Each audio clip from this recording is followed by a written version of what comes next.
Hi hello സുഖമല്ലേ? ഇന്ന് നമുക്ക് പടവലങ്ങ ഉപ്പേരി ഉണ്ടാക്കാം, അല്ലെങ്കിൽ മെഴുക്ക് പുരട്ടി എന്നും പറയുമല്ലോ. തോരനും അടിപൊളി ടേസ്റ്റാണല്ലേ. ഉപ്പേരി ഉണ്ടാക്കുന്നതിനായി പടവലത്തിൻ്റെ പുറന്തൊലി മാറ്റിയെടുക്കാം. കത്തിയെടുത്ത് ചെറുതായിട്ടൊന്ന് ചുരണ്ടിയാൽ മതി, പെട്ടെന്ന് പോന്നിട്ടു. ഇത് മുറിക്കണതിന് മുന്നേ നല്ല കഴുകിയെടുക്കണം കേട്ടോ. മുറിച്ച് കഴിഞ്ഞിട്ട് കുരുവൊക്കെ എടുത്ത് മാറ്റണം.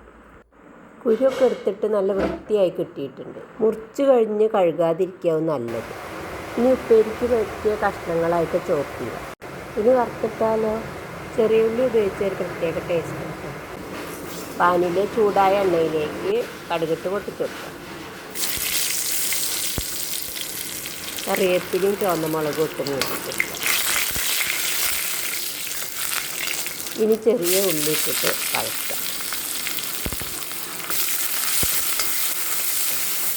ചെറിയ ഉള്ളി നന്നായി മൂത്ത് കിട്ടിയിട്ടുണ്ട്. ഉപ്പ് ചേർത്ത് കൊടുക്കുക. ഇനി ഇതിലേക്ക് മുളക് പൊടി മഞ്ഞൾപ്പൊടിയൊക്കെ ചേർത്ത് കൊടുക്കുക. തീ സിമ്മിലിട്ടിട്ട് വേണം ചെയ്യാൻ, ഇല്ലെങ്കിൽ ഓഫ് ചെയ്താലും മതി. ഇത് നന്നായി വഴറ്റി ഈ പൊടികളുടെയൊക്കെ പച്ചമണം മാറിക്കിട്ടണം.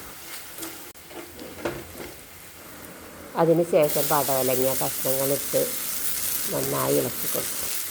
സബ്സ്ക്രൈബ് ചെയ്യാൻ മറക്കണ്ട കേട്ടോ. ചെയ്യാത്തവർ നന്നായി ഇളക്കിയിട്ട് യോജിപ്പിക്കണം.